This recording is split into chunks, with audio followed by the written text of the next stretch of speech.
जय हिंद साथियों, नमस्कार। कैसे हैं आप सभी? जो भी सीटेट फरवरी 2026 का इंतज़ार कर रहे हैं और पेपर 2 में एसएसटी लिया है आपने, तो वीडियो आपके लिए है। आज हम लोग सीरीज़ 8 करने वाले हैं, 8वां सीरीज़ करने वाले हैं।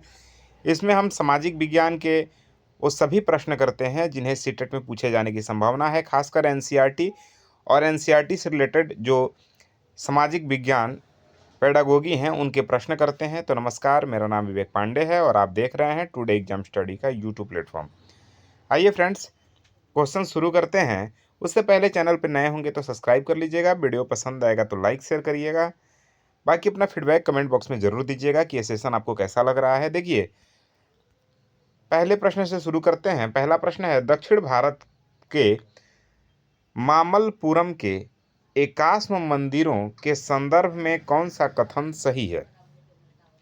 दक्षिण भारत के मामल्लपुरम के एकाश्म मंदिरों के संदर्भ में कौन सा कथन सही है? पहला कथन है कि ये मंदिर ईंटों को एक के ऊपर एक जोड़कर बनाए गए थे। ये मंदिर ईंटों को एक के ऊपर एक जोड़ के बनाए गए थे। दूसरा कथन है, विकल्प बी कह रहा है कि इन्हें एक ही विशाल पहाड़ी चट्टान को ऊपर से नीचे की ओर तराश कर बनाया गया था।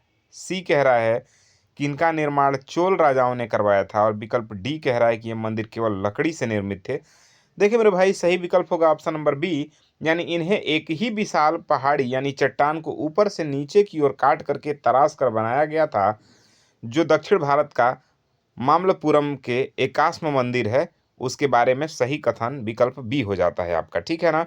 देखिए, सबसे पहले समझिए कि इस मंदिरों को पल्लव शासकों द्वारा निर्मित किया गया था। किसके द्वारा निर्मित किया गया था? एकाश्म मंदिर को पल्लव शासकों द्वारा निर्मित किया गया था। ये रथ मंदिर शिल्प के अद्भुत उदाहरण है। किसके उदाहरण है? शिल्प के अद्भुत उदाहरण है। इन्हें एक ही विशाल चट्टान को काटकर बनाया गया है। ये एनसीईआरटी क्लास 6 के हिस्ट्री से लिया गया प्रश्न है।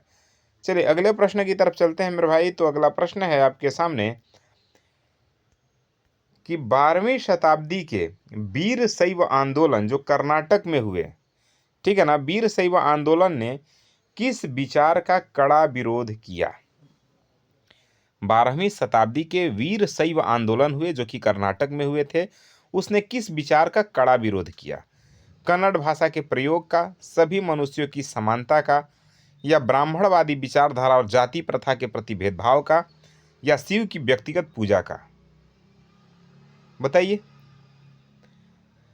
देखिए मेरे भाई, सही विकल्प होगा ऑप्शन नंबर सी, यानी ब्राह्मणवादी विचारधारा और जाति प्रथा के प्रति भेदभाव के, ठीक है ना, इसका कड़ा विरोध किया वीर शैव आंदोलन, जो कि कहाँ हुआ था मेरे भाई? कर्नाटक में हुआ था। देखिए, वासवन्ना द्वारा शुरू किए गए इस आंदोलन ने कर्मकांडों और जातिगत भेदभाव का विरोध करते हुए सामाजिक समानता पर बल दिया। यह आपके एनसीईआरटी क्लास 7 के हिस्ट्री से लिया गया प्रश्न है। अगले प्रश्न की तरफ चलते हैं।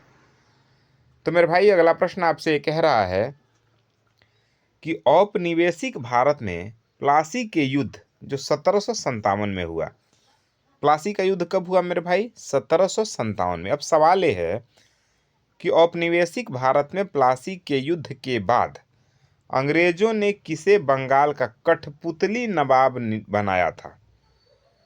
आपको बताना है कि औपनिवेशिक भारत में जो प्लासी का युद्ध होता है 1757, तो 1757 में जो प्लासी का युद्ध हुआ उसके बाद अंग्रेजों ने बंगाल का नवाब किसे नियुक्त किया जो एक कठपुतली था, कठपुतली का कार्य करता था या कठपुतली के समान था? चार विकल्प आपके सामने है, सिराजुद्दौला, मीर जाफर, मीर कासिम या फिर हैदर अली। बताइए। देखिए मेरे भाई, इसका जो सही विकल्प होगा ऑप्शन नंबर बी होगा, यानी किसको? मीर जाफर को। किसको मेरे भाई? मीर जाफर को एक कठपुतली नवाब के तौर पे बनाया गया था। हुआ क्या था, इसको बहुत ध्यान से समझिए। सिराजुद्दौला, ठीक है ना, और रॉबर्ट क्लाइव के बीच युद्ध होता है। सिराजुद्दौला और अंग्रेजों जो ब्रिटिश थे उनके बीच युद्ध होता है और उस युद्ध में सिराजुद्दौला का एक सेनानायक होता है मीर जाफर। मीर जाफर क्या होता है? इन अंग्रेजों से मिल जाता है, यानी रॉबर्ट क्लाइव से मिल जाता है। इस वजह से रॉबर्ट क्लाइव सिराजुद्दौला को उस युद्ध में यानी प्लासी के युद्ध में हरा देता है। ठीक है। और फिर सिराजुद्दौला की हार हो जाती है और इसी हार के बाद रॉबर्ट क्लाइव ने मीर जाफर को नवाब बनाया ताकि कंपनी को निर्बाध व्यापारिक सुविधाएं मिलती रहें।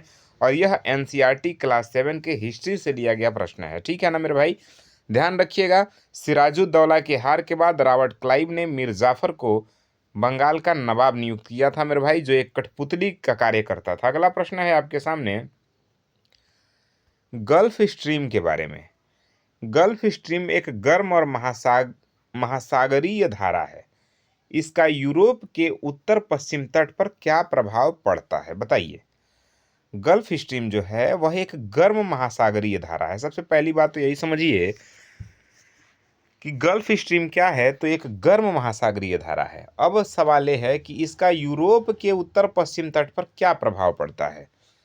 विकल्प ए कह रहा है कि यह तटीय क्षेत्रों के तापमान को बहुत कम कर देती है। विकल्प बी कह रहा है मेरे भाई कि इसके कारण तटीय बंदरगाह वर्ष भर बर्फ से जमे रहते हैं।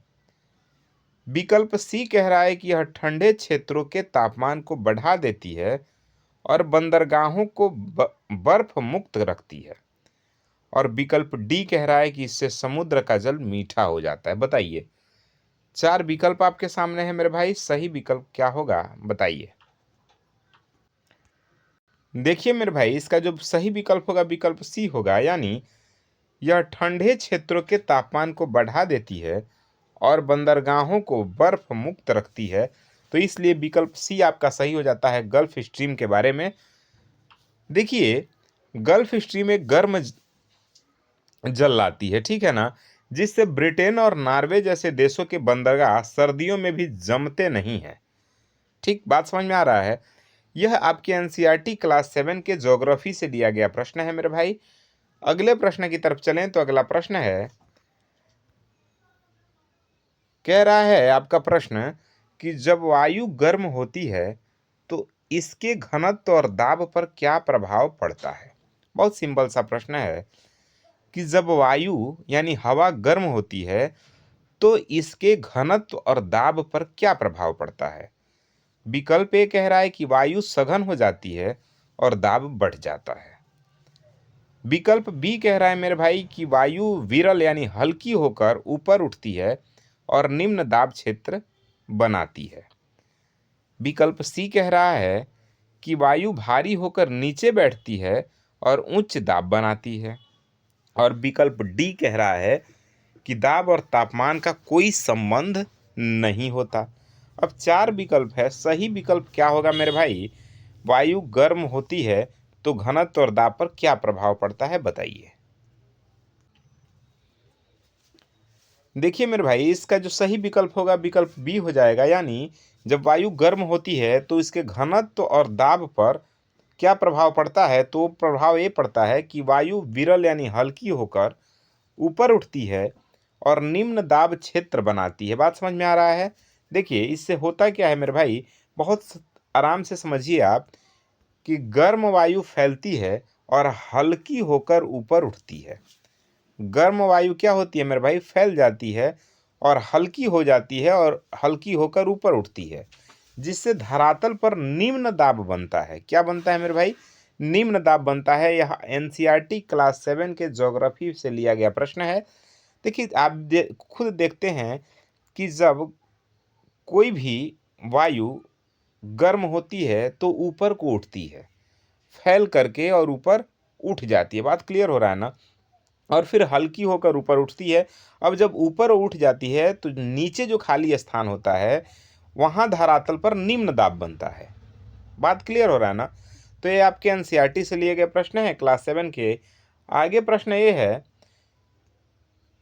कि जीन पियाजे के अनुसार यदि एक छात्र यह समझता है कि फ्रांसीसी क्रांति की घटनाओं ने रूसी क्रांति के लिए आधार तैयार किया तो वह किस मानसिक प्रक्रिया का उपयोग कर रहा है। क्वेश्चन समझ आ रहा है ना आपको। क्वेश्चन ये कह रहा है कि जीन पियाजे के अनुसार यदि एक छात्र यह समझता है कि जो फ्रांसीसी क्रांति की घटनाओं ने रूसी क्रांति के लिए आधार तैयार किया तो वह किस मानसिक प्रक्रिया का उपयोग कर रहा है मेरे भाई? विकल्प ए है स्कीमा का निर्माण कर रहा है, विकल्प बी कह रहा है कि जीववाद है, विकल्प सी कह रहा है कि ये अहम केंद्रित सोच है, और विकल्प डी कह रहा है कि ये वस्तु स्थायित्व की भावना है। तो देखिए मेरे भाई, सही विकल्प इसका है वो विकल्प ए हो जाता है, यानी स्कीमा का निर्माण कर रहा है। जीन पियाजे के अनुसार यह एक स्कीमा का निर्माण कर रहा है मेरे भाई। देखिए होता क्या है, छात्र जब अपने पुराने ज्ञान यानी स्कीमा को नए ज्ञान के साथ जोड़कर एक नई वैचारिक संरचना बना रहा है, जब आप अपने पुराने ज्ञान को नए ज्ञान के साथ जोड़ते हैं तो उसे स्कीमा कहा जाता है। बात क्लियर हो रहा है ना मेरे भाई? तो विकल्प ए बिल्कुल ठीक हो जाता है। अगले प्रश्न की तरफ चलें तो अगला प्रश्न आपसे कह रहा है कि लेओ वाइगोत्स्की के अनुसार सामाजिक विज्ञान की कक्षा में सांस्कृतिक उपकरण के रूप में नक्शा छात्रों की मदद कैसे करता है? वाइगोत्स्की के अनुसार पूछ रहा है कि सामाजिक विज्ञान की कक्षा में सांस्कृतिक उपकरण के रूप में नक्शा छात्रों की मदद कैसे करता है। 4 विकल्प आपके सामने है मेरे भाई, जिसमें से एक विकल्प आपका कोई सही होता है। बताइए वो विकल्प कौन सा है जो सही है? कह रहा है कि यह केवल स्थान रटने में मदद करता है, यह जटिल भौगोलिक सूचनाओं को मानसिक रूप से व्यवस्थित करने में सहायता करता है, सी कह रहा है कि यह छात्रों को चुप रहने के लिए प्रेरित करता है, और डी कह रहा है इसका कोई संज्ञानात्मक महत्व नहीं है। बताइए 4 विकल्प आपके सामने है, कौन सा विकल्प सही होगा? देखिए मेरे भाई, इसका जो विकल्प सही होगा वो विकल्प बी ठीक हो जाएगा, यानी यह जटिल भौगोलिक सूचनाओं को मानसिक रूप से व्यवस्थित करने में सहायता करती है। ठीक है ना? देखिए वाइगोत्स्की के अनुसार मैप जैसे उपकरण हमारे सोचने के तरीकों को उन्नत और संगठित बनाते हैं। ठीक है। अगला प्रश्न आपके सामने है लॉरेंस कोहलबर्ग के अनुसार, यदि एक छात्र कहता है कि हमें हमेशा अहिंसा का पालन करना चाहिए क्योंकि यह मानव कल्याण का सर्वोच्च नियम है, तो छात्र नैतिकता के किस चरण में है? बताइए। क्वेश्चन बहुत आसान है।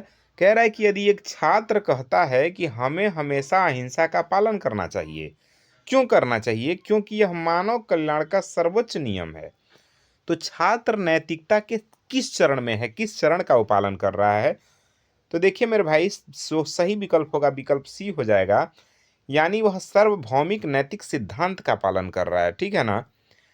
यह कोहलबर्ग का सर्वोच्च चरण है जहां व्यक्ति सामाजिक कानूनों से ऊपर मानवीय नैतिकता को रखता है। वह कोहलबर्ग का सर्वोच्च नैतिक विकास का चरण है। ठीक है। अगले प्रश्न की तरफ चलें तो एकता और मुक्ति व्यवस्था के संदर्भ में प्रश्न है आपके सामने। कह रहा है प्रश्न मेरे भाई कि एकता और मुक्ति व्यवस्था के संदर्भ में कौन सा कथन मध्यकालीन प्रशासनिक ढांचे को सही दर्शाता है? बताइए। पहला विकल्प कह रहा है कि मुक्ति अपनी एकता यानी जागीर पर स्वतंत्र रूप से शासन करते थे और सुल्तान को कोई कर नहीं देते थे। विकल्प बी कह रहा है कि इक्तादारों का पद वंशानुगत होता था और वे अपनी जागीर में ही निवास करते थे। विकल्प सी कह रहा है कि सुल्तान इक्तादारों की जागीरों को बार बार बदलते थे ताकि वे बहुत शक्तिशाली न हो सकें। और विकल्प डी कह रहा है मेरे भाई कि मुक्तियों को केवल सैन्य सेवा के बदले नगद वेतन दिया जाता था।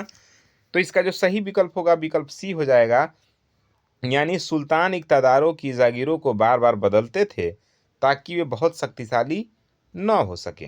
बात क्लियर हो रहा है?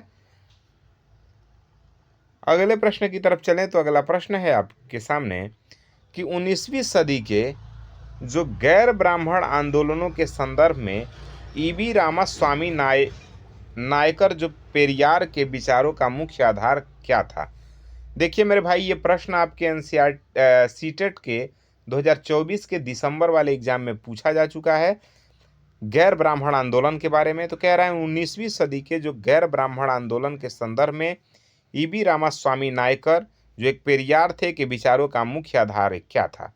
हिंदू धर्म ग्रंथों का पूरी तरह समर्थन करना, या स्वयं को धार्मिकता से मुक्त करना क्योंकि सभी असमानताएं ईश्वर की देन के रूप में प्रोत्साहित की गई थी, या केवल जातिगत आरक्षण की मांग करना, या नई मंदिरों का निर्माण करवाना? बताइए। देखिए, इसका सही विकल्प विकल्प बी हो जाएगा, यानी स्वयं को धार्मिकता से मुक्त करना क्योंकि सभी असमानताएं ईश्वर की देन के रूप में प्रोत्साहित की गई थी। ठीक है ना। पेरियार ने तर्क दिया कि यदि लोग स्वयं को धार्मिकता और रूढ़ियों से मुक्त नहीं करेंगे तो वे कभी भी सच्चा आत्मसम्मान और सामाजिक समानता प्राप्त नहीं कर पाएंगे। यह आपके एनसीईआरटी क्लास 8 के हिस्ट्री से लिया गया प्रश्न है मेरे भाई, और आपके सीटेट एग्जाम 2024 के दिसंबर वाले में पूछा भी गया है। ठीक है ना। अगले प्रश्न की तरफ चलें तो अगला प्रश्न है विषुवत वृत्त के बारे में। कह रहा है विषुवत वृत्त यानी इक्वेटर से ध्रुवों की ओर जाने पर आतपन यानी सूर्य ताप की मात्रा क्यों घटती है? विषुवत वृत्त से जब हम ध्रुव की ओर जाते हैं तो सूर्य का ताप जो है क्यों घटता है? पृथ्वी के घूर्णन की गति ध्रुवों पर अधिक होती है क्या इसलिए, या फिर इसलिए कि सूर्य की किरणें ध्रुवों पर तिरछी पड़ती है जिससे वे बड़े क्षेत्र में फैल जाती है, या फिर इसलिए कि ध्रुवों पर वायुमंडल की मोटाई बहुत कम होती है, या फिर इसलिए कि विषुवत वृत्त पर हमेशा बादल छाए रहते हैं? देखिए मेरे भाई, जो सही विकल्प होगा वो विकल्प बी हो जाएगा, यानी सूर्य की किरणें ध्रुवों पर तिरछी पड़ती है। ठीक है ना। जिससे वह बड़े क्षेत्र में फैल जाती है, इसलिए वहां पे आतपन यानी सूर्य ताप की मात्रा घट जाती है। बात क्लियर हो रहा है ना। जैसे जैसे हम ध्रुव की ओर बढ़ते हैं सौर ऊर्जा का कोण कम होता जाता है, जिससे प्रति इकाई क्षेत्र मिलने वाली गर्मी कम हो जाती है। ये आपके एनसीईआरटी क्लास 7 के ज्योग्राफी से लिया गया प्रश्न है मेरे भाई, ध्यान रखिएगा। अगला प्रश्न वस्तु विनिमय प्रणाली से संबंधित है। कह रहा है कि वस्तु विनिमय प्रणाली की सबसे बड़ी सीमा क्या है जिसे आधुनिक मुद्रा प्रणाली ने दूर किया है? बताइए। देखिए, इसका जो सही विकल्प होगा मेरे भाई विकल्प बी होगा, यानी इसमें जरूरतों के दोहरे संयोग की अनिवार्य आवश्यकता होती थी। ठीक है ना। वस्तु विनिमय प्रणाली एक वस्तु के बदले दूसरी वस्तु लेना देना ही वस्तु विनिमय प्रणाली कहलाती थी मेरे भाई। इस प्रणाली में दो ऐसे व्यक्तियों का मिलना जरूरी है जिन्हें एक दूसरे के वस्तुओं की आवश्यकता हो, जो व्यापार को अत्यंत सीमित और कठिन बना देता था। ठीक है ना। अगले प्रश्न की तरफ चलें तो अगला प्रश्न है आपके सामने जीन पियाजे से संबंधित, और कह रहा है जीन पियाजे के अनुसार एक छात्र जो संविधान के सिद्धांतों जैसे न्याय और समानता पर बहस कर सकता है तो वह संज्ञानात्मक विकास की किस अवस्था में है? बताइए। संज्ञानात्मक विकास की किस अवस्था में है? तो देखिए मेरे भाई, वह औपचारिक संक्रियात्मक अवस्था में है, यानी विकल्प डी ठीक हो जाता है आपका। वह जीन पियाजे के औपचारिक संक्रियात्मक अवस्था में है। ठीक है। अगला प्रश्न है, प्रश्न ये कह रहा है लेव वाइगोत्स्की के अनुसार सामाजिक विज्ञान की कक्षा में सहयोगात्मक अधिगम, ठीक है, का सबसे बड़ा लाभ क्या है? बताइए, सामाजिक विज्ञान की कक्षा में सहयोगात्मक अधिगम का सबसे बड़ा लाभ क्या होता है? देखिए मेरे भाई, इसका जो सही विकल्प होगा वो विकल्प बी होगा, यानी यह छात्रों को एक दूसरे के सहयोग से समीपस्थ विकास के क्षेत्र यानी जेडपीडी को पार करने में सक्षम बनाता है मेरे भाई। ये ध्यान रखना है आपको। अगला प्रश्न है लॉरेंस कोहलवर्ग के अनुसार यदि एक छात्र कक्षा में किसी ऐतिहासिक चरित्र के अनैतिक कार्य का विरोध इसलिए करता है क्योंकि वह मानवता के वैश्विक न्याय में विश्वास करता है, तो वह किस स्तर पर है, यानी वह नैतिकता के सिद्धांत के किस स्तर पर है? दंड और आज्ञाकारिता पर है, या सामाजिक अनुबंध पर है, या सार्वभौमिक नैतिक सिद्धांत का पालन कर रहा है, या अच्छा लड़का या अच्छी लड़की होने का गुण पालन कर रहा है? देखिए मेरे भाई, जो विकल्प ठीक होगा वो विकल्प सी सही होगा, यानी सार्वभौमिक नैतिक सिद्धांत का वो पालन कर रहा है मेरे भाई। ये बात आपको ध्यान रखना है। देखिए, यह कोहलवर्ग का सर्वोच्च स्तर है जहां व्यक्ति के नैतिक निर्णय कानून से ऊपर उठकर सार्वभौमिक यानी मानव मूल्यों के लिए निर्धारित होते हैं।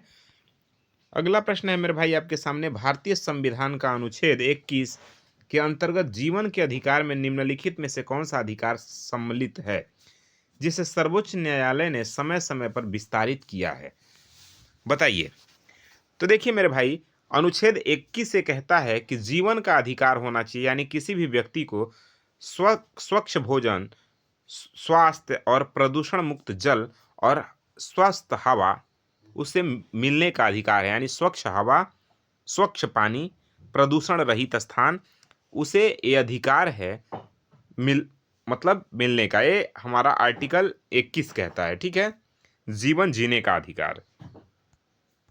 देखिए इसमें होता क्या है, सर्वोच्च न्यायालय ने एक वाद दायर हुआ था सर्वोच्च न्यायालय बनाम सुभाष कुमार। सर्वोच्च न्यायालय ने सुभाष कुमार बनाम बिहार राज्य जैसे मामलों में यह स्पष्ट किया कि गरिमापूर्ण जीवन जीने के लिए प्रदूषण मुक्त पर्यावरण और स्वस्थ स्वास्थ्य अनिवार्य है। देखिए सर्वोच्च न्यायालय ने माना कि एक वाद दायर हुआ था सुभाष कुमार बनाम बिहार राज्य सरकार, ठीक है ना। तो उसमें सुप्रीम कोर्ट ने कहा कि हर व्यक्ति को गरिमापूर्ण जीवन जीने यानी प्रदूषण मुक्त पर्यावरण और स्वास्थ्य जो है वो अनिवार्य है उसको जीवन जीने के लिए। ठीक है, बात क्लियर हो रहा है? चलिए अगले प्रश्न की तरफ चले मेरे भाई। तो अगला प्रश्न आपसे कह रहा है कि संवैधानिक उपचारों का अधिकार अनुच्छेद 32 को डॉक्टर वी.आर. अम्बेडकर यानी डॉक्टर भीमराव अम्बेडकर ने संविधान का हृदय और आत्मा क्यों कहा था? सबसे पहली बात तो ये समझिए कि डॉक्टर भीमराव अम्बेडकर ने अनुच्छेद 32 को संविधान का आत्मा कहा है, हृदय कहा है। अब सवाल ये है कि क्यों कहा है, बताइए।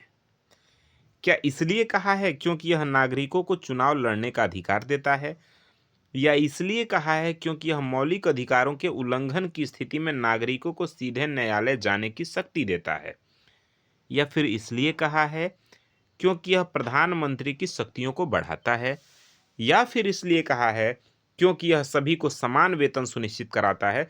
तो मेरे भाई डॉक्टर भीमराव अंबेडकर ने अनुच्छेद 32 को संविधान का आत्मा इसलिए कहा है क्योंकि यह मौलिक अधिकारों के उल्लंघन की स्थिति में नागरिकों को सीधे न्यायालय जाने की शक्ति प्रदान करता है। मेरे भाई विकल्प बी ठीक हो जाएगा आपका। यदि किसी नागरिक के मौलिक अधिकारों का हनन होता है तो वह इस अनुच्छेद के तहत यानी अनुच्छेद कौन सा 32 के तहत सुप्रीम कोर्ट जा सकता है। इसके बिना, ठीक है ना, इसके बिना अन्य अधिकार अर्थहीन है। ये आपके एनसीईआरटी क्लास 8 के पॉलिटी से लिया गया प्रश्न है, ठीक है। अगला प्रश्न है 18वीं शताब्दी के मराठा प्रशासन में सुरदेशमुखी नामक टैक्स का क्या अर्थ था? सरदेशमुखी नामक टैक्स, ठीक है ना, सरदेशमुखी नामक टैक्स जो कर था वह मराठा प्रशासन में उसका क्या मतलब होता था? यानी कृषि उपज का आधा हिस्सा, या दक्कन में मुख्य राजस्व संग्रहकर्ता को दिए जाने वाले भू राजस्व का 9 से 10% हिस्सा, या फिर केवल व्यापारियों पर लगाया गया कर, या धार्मिक अनुष्ठानों के लिए लिया गया धन। सरदेशमुखी कर क्या होता था? तो मेरे भाई देखिए विकल्प बी ठीक हो जाएगा, यानी दक्कन में मुख्य राजस्व संग्रहकर्ता को दिए जाने वाले भू राजस्व जो 9 से 10% हिस्सा होता था उसे कहा जाता था, ठीक है ना।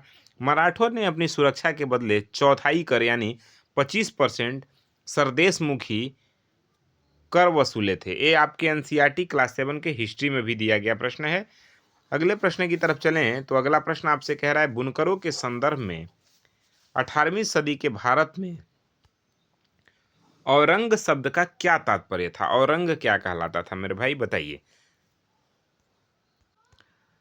क्या औरंग वो स्थान जहां बुनकर कच्चा माल खरीदते थे, या फिर उसे कहा जाता था कि एक गोदाम जहां बिक्री से पहले माल को इकट्ठा किया जाता था, या फिर एक विशेष प्रकार की सूती वस्त्र हुआ करती थी, या फिर बुनकरों पर लगाया गया एक ब्रिटिश कर हुआ करता था? औरंग क्या था मेरे भाई, बताइए। देखिए इसका सही विकल्प बी हो जाएगा, यानी यह गोदाम जहां बिक्री से पहले माल को इकट्ठा किया जाता था। बुनकरों के संदर्भ में औरंग का मतलब यही होता था, ठीक है ना। औरंग एक फारसी शब्द है जिसका उपयोग कार्यशाला या भंडार गृह के लिए किया जाता है। अगला प्रश्न मृदा परिच्छेदिका से संबंधित है। आपसे पूछ रहा है कि मृदा परिच्छेदिका में ह्यूमस सबसे अधिक किस परत में पाया जाता है और इसका मुख्य कार्य क्या है। दोनों बात बताना है आपको। एक तो मृदा परिच्छेदिका में यानी ह्यूमस पूछ रहा है कि मृदा परिच्छेदिका में ह्यूमस सबसे अधिक किस परत में होता है, और दूसरा प्रश्न यह है कि उसका मुख्य कार्य क्या होता है, बताइए। चारों विकल्प आपके सामने है, पढ़िए और सही विकल्प बताइए कौन सा सही विकल्प होगा। देखिए मेरे भाई, विकल्प बी ठीक हो जाएगा इसका, यानी ऊपरी मृदा में मिट्टी को उपजाऊ बनाना और पौधों को पोषण देना, ठीक है ना। देखिए ह्यूमस सड़े गले जैविक पदार्थों से बनता है जो ऊपरी सतह को काला और उपजाऊ बनाता है, ठीक। अगले प्रश्न की तरफ चले तो अगला प्रश्न कह रहा है कि जीन पियाजे के अनुसार यदि एक छात्र लोकतंत्र और राजतंत्र के बीच के अमूर्त अंतरों को तार्किक रूप से समझ पा रहा है तो वह विकास की किस अवस्था में है। यानी एक बच्चा जो है वो लोकतंत्र और राजतंत्र के बीच के अमूर्त अंतरों को तार्किक रूप से समझ रहा है तो वह किस अवस्था में है विकास की, बताइए। मूर्त संक्रियात्मक अवस्था, या फिर पूर्व संक्रियात्मक अवस्था, या औपचारिक संक्रियात्मक अवस्था, या संवेदी पेशीय अवस्था, बताइए किस अवस्था में है। देखिए मेरे भाई, अगर ऐसा बच्चा जो लोकतंत्र और राजतंत्र के बीच के अमूर्त अंतरों को तार्किक रूप से समझ रहा है मेरे भाई, तो औपचारिक संक्रियात्मक अवस्था में है, ठीक है ना। तो विकल्प सी सही हो जाएगा आपका। अगले प्रश्न की तरफ चलें तो अगला प्रश्न देखिए,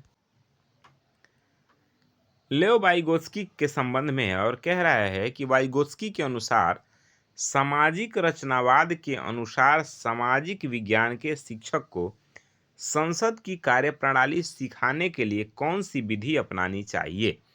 ब्लैक बोर्ड से प्रश्नोत्तर उतारना, या फिर मॉक पार्लियामेंट का आयोजन कराना जहां छात्र चर्चा और संवाद करें, या फिर केवल पाठ्यपुस्तक का सस्वर वाचन कराना, या छात्रों को घर से पाठ याद करके आने को कहना। तो देखिए मेरे भाई, इसको आप करवा सकते हैं, मॉक पार्लियामेंट का आयोजन करा सकते हैं जहां छात्र चर्चा और संवाद करें, जैसे कि आपके विद्यालयों में भी बाल सांसद का कार्यक्रम होता है, ठीक है ना। बाल सांसद का कार्यक्रम होता है, एक कमेटी होती है जिसे बाल संसद कहते हैं मेरे भाई। जब आप शिक्षक बन जाएंगे, सीटेट एग्जाम क्वालिफाई करके शिक्षक बनेंगे, तो जब विद्यालयों में आप जाएंगे तो बाल संसद होता है जिसमें बच्चों का एक संसद होता है, और वहाँ पे बच्चे, कोई प्रधानमंत्री बनता है, कोई शिक्षा मंत्री, कोई इस तरह से, जैसे हमारे रियल पार्लियामेंट में सांसद होते हैं वैसे ही बाल सांसद होता है, ठीक है। देखिए वाइगोत्स्की सामाजिक अंतःक्रिया और लर्निंग बाय डूइंग को सीखने का सबसे प्रभावी माध्यम मानते हैं। उनका मानना है, यानी वाइगोत्स्की का मानना है कि बच्चे समाज के साथ अंतःक्रिया करके सीखते हैं और लर्निंग बाय डूइंग से सीखते हैं, यानी कर के सीखने से, देख के, करके, खुद से प्रैक्टिकल करके बच्चे ज़्यादा सीखते हैं, और उन्होंने उसे सबसे ज़्यादा प्रभावी माना बच्चों के संदर्भ में। अगला प्रश्न, कोहलबर्ग के अनुसार यदि एक व्यक्ति कानून इसलिए नहीं तोड़ता क्योंकि उसे डर है कि समाज में अव्यवस्था फैल जाएगी, तो वह नैतिकता के किस स्तर पर है, बताइए। बताइए, चार विकल्प है, क्या वह पूर्व पारंपरिक स्तर पे है, या पारंपरिक स्तर पे है, या उत्तर पारंपरिक स्तर, या फिर आज्ञाकारिता स्तर। तो देखिए मेरे भाई, विकल्प बी ठीक हो जाएगा, यानी वह पारंपरिक स्तर पे है, यानी स्टेज 4 में है वह, ठीक है ना। इस चरण में व्यक्ति नियमों को समाज की स्थिरता बनाए रखने के लिए अनिवार्य मानता है, ठीक है। तो ये रहे आपके आज के कुछ महत्वपूर्ण प्रश्न जो एनसीईआरटी से लिए गए प्रश्न हैं, जिसे सीटेट में पूछे जाने की बहुत संभावना है। बाकी जो प्रीवियस क्लास हैं उसको भी आप देखते रहिए, पढ़ते रहिए, और आपको किस तरह के वीडियो चाहिए, और हमारे पीवाईक्यू वाले भी वीडियो आपको मिलते रहेंगे। बाकी आपके लगभग 8 से 10 दिन एग्जाम है, खूब तैयारी करिए, खूब मेहनत करिए, और खूब मन लगा के पढ़िए, ठीक है। मिलते हैं अगले क्लास में, अगले वीडियो में, तब तक के लिए जय हिंद।